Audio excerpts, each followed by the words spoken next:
Good morning, afternoon, evening, whenever you see this. This is Dee with INFP-A Assertive Insights. And I just wanted to give like a little blurb about the INFP would look like working in a NICU, which is Neonatal Intensive Care Unit. And why in the world would I be talking about this? And first I just want to say thank you for everybody for humoring me and staying with me during the holidays. This actually is the first video I filmed since the holidays. I did a whole bunch all at one time. So I think I'm kind of leveled off from all the sugar rush and everything else. But yeah, I appreciate it. So what we're going to talk about today, how did this come about? Last night I had a phone conversation with one of my daughters. I told you I would be talking about her, the one I'm kind of sharing an apartment with. I've yet to see it, but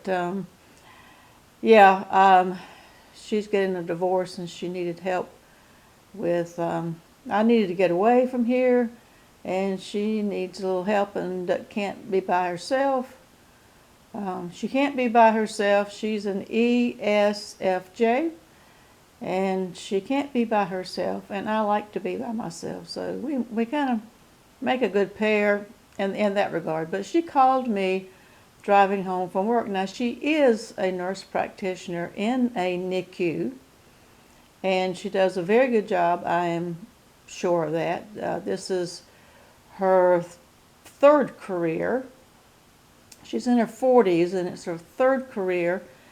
But the other two have been similar, have been hospital-based. But she was a social worker, a medical social worker, and then she went to nursing school part-time, and then she continued nursing school and got her master's and got whatever certification to work in the NICU. So she's been doing this for probably about 8 years. I think she does a good job. But she doesn't feel that confident when she's there all by herself. So I try to, make her feel a little bit better. So we got into the conversation. She called me on her way home. I don't advocate this, but I know a lot of people, particularly younger people, do this, is that if they got a long drive somewhere, they call someone on their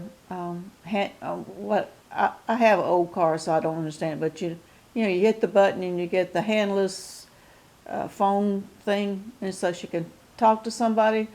So I was it. So she called me and we're talking about it. And she was working all weekend. She works 12-hour shifts.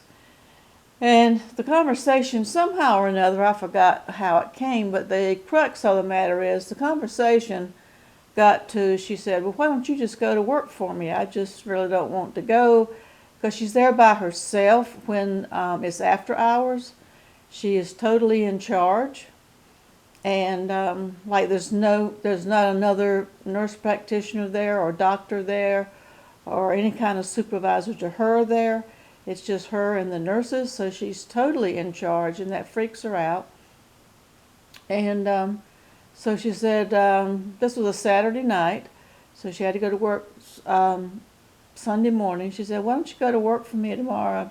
I don't like being there by myself. And I said, yeah, sure, I'll go. And I have worked in a NICU. I was a social, people might know, I've done advanced studies in social work, and I did a year internship in a NICU. So I know the social work part, and I am familiar with what goes on in there. And there are way too many bells and whistles for me, but I know the social part.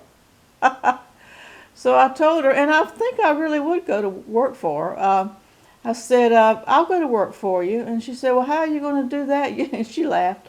She said, well, how are you going to do that? You don't know. And I said, look, and I didn't realize it at the time until like this morning, that gosh, that was such an INFP thing to say. And I just told her, so what I would do is hopefully there wouldn't be a crisis with any of the babies past the general maintenance of what does happen, which I think I could change it out. But like fluids, and if they're the heart rate gets too low, it's bradycardia, and there's different things you have to do. You have to shake them to get, it's not that big a deal. But anyway, I would hope, number one, there wouldn't be a crisis.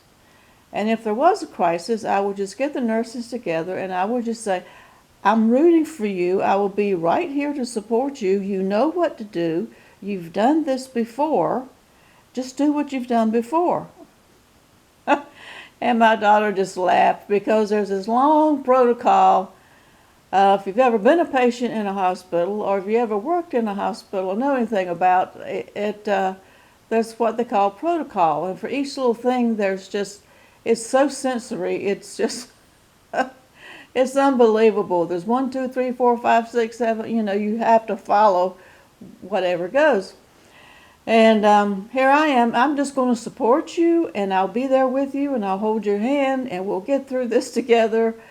And I'm rooting for you. I know you got it in you to do it. You can do it. You've done it before. Get out your policy manual if you need to.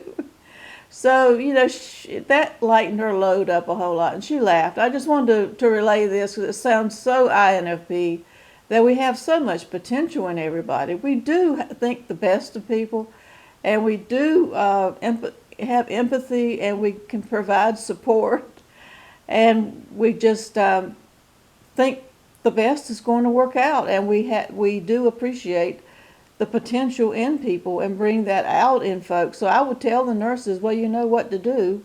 I've got all my faith in you. I just want to relay that to you, and I hope everybody has a good week. It's just a little blip that happened.